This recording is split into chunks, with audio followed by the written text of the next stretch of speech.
Hello everyone, Catherine here from Inky Finky Cat, and it's the first of the month. We're going to go with pattern paper and we're going to do a Kendras Card challenge. This is actually using number 22, although 23 is the current actual run. I'm a bit behind the times. I hadn't got round to printing out 23. 22's was already printed out, so I went with that. And I'm using some otter themed papers that I was actually gifted by my lovely friend Trisha. She sent them over as a gift after I'd put in a Stampin' Up order with her.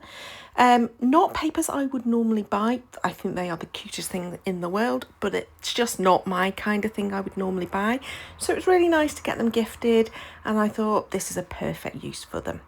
So in preparation, I have used some of the papers to do some cut aparts. I have also stamped out a few sort of seaside-y themed images. And that's my prep that I've done so far. So what I do for Kendras Card challenges is I have these 15 envelopes that sit there. They've all got a little penciled in number on them. At some point I might actually use them as envelopes, but for the moment they are just holders for each of the pieces for each of the card sketches. So I do all of the pattern paper cutting in one go. I do each sheet, then I put them into the individual pouches or envelopes for each of the cards, and that's how I do them every single time. So the first few minutes of this video is me doing the cutting. Now it is, I'm going to say speeded up. It's not speeded up particularly fast. I think I've gone by about 2 times speed or something along those lines. Might be 3 times speed. Most of my videos I speed up to 4 times, but for the actual cutting part I've done it slightly slower, just so you've got a little bit more understanding of how carefully I do the cutting. And I literally do each of the pieces of paper. I have a look, I always pause, really carefully try to read the instructions. I'm not an instruction reading person, so both having the visual, the information on there, I have to just be careful and make sure I'm doing it. Now, I had at the beginning had a little look at directional arrows, and that's how I chose which papers went where. Some of them it doesn't quite work out right, and sometimes I end up with fishes swimming up and down rather than left to right, but generally that's how I'm going to work it out. Okay, these ones are slightly more complex in terms of those diagonals and things like that you have to work out. So again, I would just suggest go carefully when you're doing your cutting, and it generally works out okay. There are a couple of pieces that I have ended up switching out in the final designs, because by the time I'm doing this voiceover I have made 5 of the cards, so I know what's happened for at least 5 of them. But yeah, there are a couple of bits that I just end up switching around. Stampin' Up papers are great for this because of the fact they're double-sided, so sometimes if your pattern doesn't work on the front side, try the back side, it might work better. There are some quite heavily pattern papers, like this one. It's quite a busy pattern. In the smaller panels it works fine, but I wouldn't necessarily want some of these to be your full card blank kind of bases, etc. I think that some of them are a little bit busy. Again, this one's got a diagonal. It's just a matter of lining up one end of your trimmer and then making sure that it works the other way. But you can see here I'm trying to work out, is it the right way to do it that way round, or is it going to be better to do the reverse? Now, because these otter pattern papers have got full-size pictures almost to them, they're absolutely not the sort of thing you would normally want to have as a tiny little panel. So some of them you have to go a bit careful. So this one, for example, I really didn't want to cut that little otter, and it was exactly where the cut line would have been. So I just changed around the order in which I did it. Whether it'll end up on the final card, time will tell. But yeah, sometimes I'm choosing the right part of the pattern paper to cut, and then it ends up probably not mattering in the long run. Okay, popping these all across. Still got the final sheet to do, so there's not much to go. Apologies if you can hear, there's a dog just decided it's going to yap its head off outside my window. Apologies if you can hear that. Don't know what's going on there. It's obviously just met a friend. Okay, so final piece is this sort of like C type thing. perfect for very neutral kind of cards, and there's a few of them that do end up quite neutral in the way that they are put together, just because some of my more solid reading cards, that's the way that they end up. The other side of it is actually that like leafy, seaweedy kind of looking reeds and things. That's a really pretty paper. I might end up turning it around on a few of the ones that I use. Okay, now on to the next stage. So the next stage is choosing your coloured pieces of cardstock that you're going to do mats, layers and backgrounds with. I went and chose a whole load of different colours that I thought would work.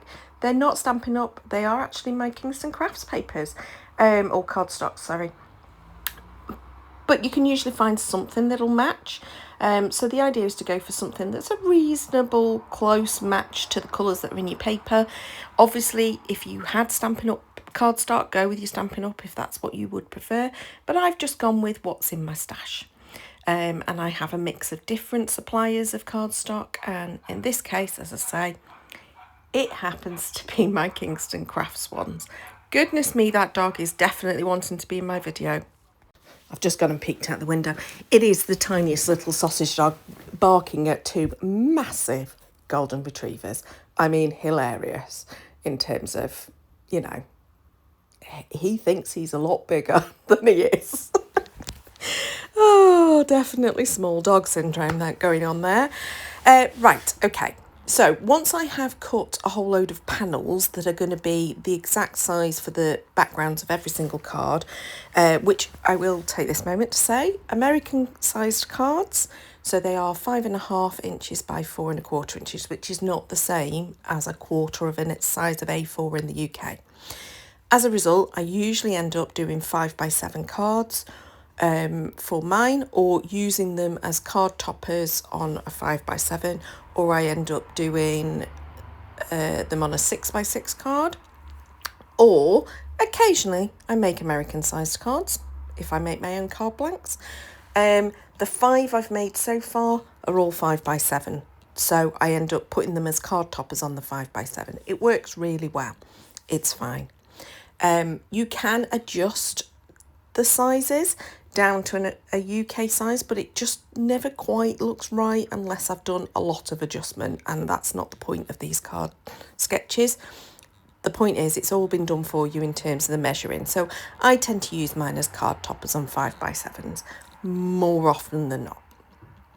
Okay, so all I make in the videos is the card topper itself. I don't end up showing you how it, you know, I don't end up showing you that I've adhered it to a card blank, but the pictures of the finished cards are indeed adhered to a card blank. Does that all make sense? I'm hoping so. Okay, so I am now choosing which pieces of cardstock I want to go with the pattern papers for each of the card sketches. I'm already on card number 3 here. I'm not thinking about the final card in terms of what's going to be the embellishment, etc. And where it's got pieces where it says like a circle panel, like that one should have had a circle panel, I'm not die cutting circles. I'm literally just pieces of cardstock that are going to be the right sort of size. I may end up die cutting circles in the end, I might not. But yeah, I'm just trying to work out what's the best colour to go with the bases, and then cutting the panels to size. Again, Kendras Card Challenge, they give you all the instructions on how big each piece is going to be for it to look balanced and look right and look similar to the sketch. So I work my way through. This is probably my fiddliest bit of the process, where I have to make decisions. Again, it's not decisions about final how it's going to work, but they are decisions about, okay, is this going to go with this? That's the decisions that I'm making at this point. I have to say, some of these particular cards that Kendra has designed are a little bit fiddlier. There has been less fiddly templates that she's used previously. That, for example, took quite a bit of work to work out how on earth does that work going with the particular pattern that she's decided on, you know, with those diagonal things. That took a little bit more work than I'm used to. This one I think is probably quite a simple one because I'm just adding some little panels to the side. of each of them.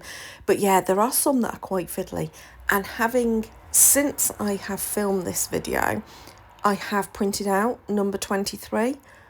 My goodness me, there's some tiny pieces in that. I'm not sure if that's up my tree or not. I'll give it a go, but probably that'll be September's if I'm going to give it a go. But yeah, I've printed it out as a template. I've not decided on my papers, but yes, goodness me, it looks like there's some small fiddly pieces. This particular one is one where I do end up switching out, rather than it being the pattern paper that's going to do the little triangles that are at the end of each of those, so it looks like a pinwheel. I have gone with a solid piece of cardstock. Any little bits and pieces that I have left, I have put into a little pile, and it does include actually some of the cutting templates. Do say there are some little bits here that are for inside cards. For those who have been following along this year, you'll know I've been trying to make a real effort to do the insides of cards as well as the outsides of cards. This video is not going to show you how I've finished the insides, partly because I've not done it yet.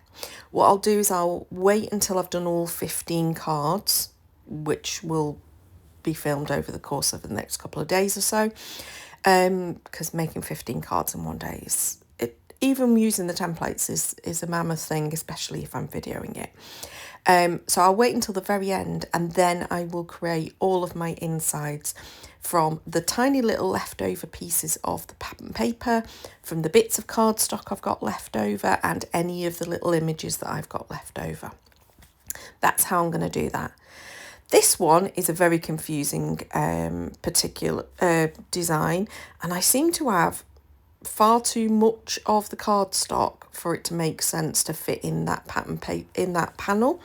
So I'm not entirely sure what's going on with that one. I do start off though by trying to adhere bits and pieces together. So this is where I slightly detour from normal. I don't normally start trying to make the cards at this point, but this one was puzzling me. So I did want to just get them at least adhered together in a form. And then we'll decide what we'll do with it when I come to this one. This is not one of the 5 that I've made. Normally when I do Kendras Card challenges, I don't always go 1, 2, 3, 4 in order when I get around to making them. I sometimes do it at random, sometimes I start at the end, sometimes I do start at the beginning. This case, the 5 that I have made that are at the end of this, like the latter part of this video, the 5 I've made are cards 1 through to 5. Now, there was a slight costume change happened at this point, because I actually had been making the bits so far in my pyjamas, and then I went off, got myself washed and changed, went out for something to eat and a drink. We did a run to the tip because my room has been full of cardboard, which you will have seen if you watched my little chatty video that was released a few days ago, probably last week. Yeah, we now got rid of all of the cardboard, all of the rubbish that was in this room. No, that's not true. There is still rubbish in this room, but it's not yet been sorted. So all the stuff that's been sorted has now gone, along with some of the other stuff that needed to go to the tip. So did all of that, then came back and carried on. So hence there is a costume change, and now I have sleeves. Because today it has rained, which is bizarre, in the middle of, well, towards the end of July, after all of the gorgeous weather we've had. It's sort of taken a turn today. It's not been great. Okay, I digress. Again, this is me just working out, does that fit? What colours am I going with? So it's quite repetitive, this, and I'm thinking I probably should have given you a little timestamp at the beginning of the video to say when is it I'm actually going to make some actual cards. Because at this point, all I'm doing is cutting bits and pieces that'll go with it, and eventually there will be a card made. So for those of you who are now getting a little bored of me waffling on and watching this, if you want to skip ahead, the first card starts getting made at around the 16-minute mark. So if you want to skip ahead, please do so. In the meantime, I'm going to keep waffling at you. I really love Kendras Card challenges, and the reason being is that sometimes she comes up with some designs, well, most of the time, they're designs that I would never have come up with myself. And that I absolutely love. It's also a really good opportunity to use up some of your pattern paper. I have had a bit of a splurge buying Christmas paper recently, but I've also got loads and loads of pattern paper in my stash that I just need to get used. And some of it, like this stuff from Trisha, some of it is not stuff that I will naturally gravitate towards. But do you know what? Really cute cards get made at the end of it. And I tend to make, well, I make far more cards than I ever would need in my life, probably. What I tend to do is then make cards as batches for people, for gifts. I always put a batch of cards in for my aunties with their Christmas presents. We don't really do huge Christmas presents to my aunties. It's usually like some nice soap or something, you know, a little treat, something or other. But I then put a batch of my cards in because they can then use those throughout the year. And I always say, if there's anything they don't like or they're not going to use, just go and take them to the charity shop. And that's what I do with a lot of my cards. A lot of my cards end up being used by my mum and dad. They always take a bunch of them. And my aunties get some. Sometimes I send them to my cousins, not very often, but sometimes I do that. And the rest I take to the charity shop. Because for me, crafting is about me having fun, enjoying being creative. It's not necessarily always about the end product. I know some people sell their cards, but it's just not for me. I just go and take them to the charity shop. I've got my joy out of it, which was the making. Obviously, I'll use some of them myself. Okay, here we go. Card making. This is sketch number 1. So what I said at the beginning was you can see there, that little pouch. These are things that have been cut out of the remaining papers that I had. And some, I did some stamping and colouring of some seasidey elements. So that's what I ended up using for this one. These were just magazine stamps that at some point I have stamped and then I've just cut them out. And I thought that they would go with this particular paper, so I put them in a pouch together. That was part of my prep, really, trying to go and grab supplies that I thought would work. The other thing that I have grabbed and put with it is some dies, and you'll see them probably on card number 2 and 3. Some dies that I have got and not really used, and they're more backgroundy type things, and again I put them in the pouch ready to go because I thought that they would work with these particular designs. I will probably, by the time I get to the end of the 15, have also grabbed other supplies, but at this point for these 5, they're the supplies I've gone with. Now I often find that sometimes if you're not 100% sure about the way that you've put the colours together, inking really helps. And that's what I did there. So I used some more mustard ink just to ink up the edges of the orangey browny panels, and then these 2 elements I have used, the blue fish element, I've used some Island Indigo. Now at this point I was sort of following the sketch and deciding that I wanted to put that panel behind, but I ended up changing my mind and that doesn't get used. I also did not die cut into circles. I could not be bothered, if I'm perfectly honest, going and grabbing any circle dies, and I thought, no, this works with the square shape. It's absolutely fine, so I kept to the square shape. But I did turn it and I made it into a diamond instead. And rather than the strip that I'd originally gone with, I went with a scrap of ribbon. And that has become my sort of strip that goes across. And this is a reminder that you do not have to follow sketches perfectly. They are a jumping off point, and that is what I've done. I think the sketches are all fairly evident. I do twist them occasionally, but I think they're fairly evident in the final piece. But yeah, that's my reminder to you. Card number 1 done. Now on to card number 2. So I did need to turn the sketch for this one, and that's because I didn't want my fish to be swimming up and down. I wanted them to be swimming left to right. Yes, fish can go in all directions, but it just felt like they should be going left to right. So I do end up turning the sketch, and that's absolutely fine. Kendra encourages us all to share our cards. There is competitions you can kind of win if you go and put them on the Patreon site in links. There's something that you can do. I found it a lot easier when it was just on the Facebook group. I don't use Patreon and the in links very often, so I don't do it.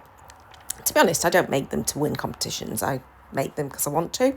I do still go and share all of my cards over on the Facebook group because I think it's nice to share for inspiration for other people, albeit I'm very late with these ones, obviously, because we're already on her 23rd challenge, not her 22nd challenge. Okay, this is one of those dies that I say I've not really used, and so I wanted to use those, and I thought with the sort of swirly bits, I thought that they worked with the sort of sea element or the water element. I did add a little bit of foam behind my two little otters for this one, and this one I've turned into an anniversary card because it's clearly two very cute little loved up otters. I've realised I've put that sentiment on a little bit squiffy. I'm hoping I did change that. Yes, I did. I did notice. Good. And that's good reason for using some, what's it called? Wet glue, a liquid adhesive, because you've got wriggle room. Okay, there was quite a wide border on this particular background panel, and I just wanted to just do something simple to do a little frame, and so I just did some embossing. Just simple embossing with my, what's it called? Ultimate Pro, my Crafter's Companion Ultimate Pro that I've had for years and years and years and very, very rarely remember to use. Okay, I did then put another panel of the foam and I'm using Children's Craft foam for this. I did put that just underneath to raise that panel up, and I think that is super cute. Number 3 is also super cute. I love this one, particularly love this one. Okay, so the panels are just those square. They're the only bits of the pattern paper, and then the rest of it is all cardstock. And I've chosen for this one a mix of the sort of, what's the best description for it? It's not quite a teal, sea green kind of colour. Is that the best description? I think so. And the light grey. And I decided I wanted those pieces to just have a little bit of a border to them. And so sometimes you don't want to add extra actual layers and extra weight. What you want to do is just add a little line across. I tend to use my Pro markers, the chisel end, sort of slide it along the edge of the paper, and it grabs the ink really well, and it's a nice finish. And so I then do the same with all of these strips that are going across. I did cut these longer than the original template. I just preferred it that way. So if you're thinking that doesn't make sense, that's not how the sketch looks, again, a reminder, this is a jumping off point, not a finishing point. You don't have to follow them exactly. And I chose to just pull mine so that they were slightly over the edge of that bottom panel, and instead they aligned with the next panel up. Again, am I going to use my little marker? Yeah, I'm going to use my little marker. On that piece, I'm just deciding what I want as my focal point and how I'm going to align it. I love the fact that I went with layers of white and layers of grey. I just think it works really well. And as I say, of course I'm going to use my marker. I don't use the marker on the white, and the only reason being is I think it just adds a different kind of boundary if it's a white boundary. So I didn't. And then I used the inside of that die cut that I had done for the previous card, which I forgot to say, I used like a glitter adhesive paper from Diamond Press. I used the inside of that just to go behind the otters. It's kind of like a weird pebble shape, and it kind of works, I think, with it being not a, what would be the word? Not a regular circle or oval. It's sort of weirdly shaped. It's more organic looking. They're the words I want to use. Okay, I have added the elements up there on foam adhesive behind the otter and the silver panel, and now I'm just adding my gems. I tend to do scattering of gems or sequins or whatever I end up using. I tend to end up adding 5, sometimes 3, sometimes 5. and I just tend to float them around the sentiment area, going away from the sentiment. That's how I tend to put mine on. Okay, card sketch number 4. I went quite heavy on the inking for this one, and that background panel I felt needed some texture. So I did an embossing folder. This is a Stampin' Up! Embossing folder. I've no memory of what it's called, but it's got kind of like tiny little bubbles to create the pattern. And then I used Island Indigo and my blending brush just to go around all of the pieces of the pattern paper. And again, this tends to then like unify them, so that even though they're different patterns, obviously from the same set, so they've been coordinated, it just helps to unify them together. Did the same with that panel, and again I've chosen not to die cut because I couldn't be bothered. The circle shape, I decided to just keep it to a square, which is in keeping with how the pattern paper works. So, as I say, quite a lot of ink on this. I ended up with lovely blue fingers, so I did have to go and really make sure I'd clean them so they didn't go on anything else that I didn't want them to go on. You know, when you're just like, yeah, big old mess. There's a reason I'm called Inky Fingered Cat. So I then add them onto the panel, pretty much aligned with how the sketch worked. The only thing different being that obviously mine, I didn't do the circle bits. I just did another set of squares for where my focal feature is going to go. And at this point, I've still not decided on my focal point, which is unusual because normally I've sort of like laid everything out and worked out what everything is by this point, but I didn't. And instead, very easily, just grabbed that seagull and went, yep, that's what I'm doing. My seagull is clearly very propped up there on some foam adhesive, and yeah, he's a very cute little seagull. I brought in ready-made sentiments for all of these cards. The sentiments were already die cut, stamped, foiled, whatever. They're in my pouch of ready-made sentiments. I decided I was going to keep things a little bit more simple and just go with stuff that was already there rather than create brand new. And this one I added in a little bit of that lovely linen thread that I love so much. I did it in a little cluster underneath the sentiment. Again, gems. This time I went for some slight contrast with the bright yellow, just to pick up a few of those lighter colours that are still in the pattern papers. I thought that would be a nice way to go. Okay, final card for today's video, number 5. As we know, this one took a little bit of fiddling to get the dimensions of that middle strip correct. I'm happy with it. I think I've got it correct. I decided to just go ahead, quickly stick everything down because otherwise, you know, I could be here for quite some time. And this time I've chosen that quite large die cut sentiment. Again, it was already made, and that pinky colour kind of works with the colours that are in the background. And at this point, I'm umming and ahhing over the focal elements. I had cut those pieces of cardstock ready, but I don't end up using them. Instead, I've got 3 otters here, but I think that the otters are not standing out enough for me. So I decided to go and cut some vellum. So the vellum I cut to be just a teensy, like about 1/4 of an inch smaller than that where those pattern papers are. And that just helps to kind of mute the background a lot more, which means that my lovely little otters that have been cut from a pattern paper are going to stand out a lot more against that background. Apologies, that dog is back outside having a good old squawk at somebody else. Goodness me, he really does want to, he really wants to be known to everyone.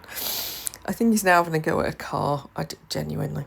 So the way I've done this is I have glued down the elements that are going to be on the top. Then I know where I'm going to add my glue for the next bit. And I've also added 5 little dots of glue, and they're going to be where I'm going to put my gems. It just allows me to secure the vellum in a way that's not going to show through as much on the front. I think there's a couple of bits where you can see it's been glued, but most of the time it's done and dusted. So I hope you've enjoyed these 5 cards. Obviously I've got 10 left to make, but I'll do those in another couple of videos because having done all of the cutting and all of the layers and etc., and then making 5 cards, I think that's enough for today, don't you? I hope you've enjoyed this. Please do hit the like button if you did. Leave me a comment below. Are these sorts of cards the sorts of cards you like to make? I think they're super cute. I really love them. That one's probably my favourite. That or the last one, I'm not sure. But they're not papers that I would have gone and grabbed myself. You know, they're just not my kind of thing. But it doesn't mean I don't love working with them. I think they're so sweet. Please, of course, subscribe if you are new to my channel or you've not subscribed yet. Please consider hitting that subscribe button. And until next time, thank you so much for watching, and bye-bye.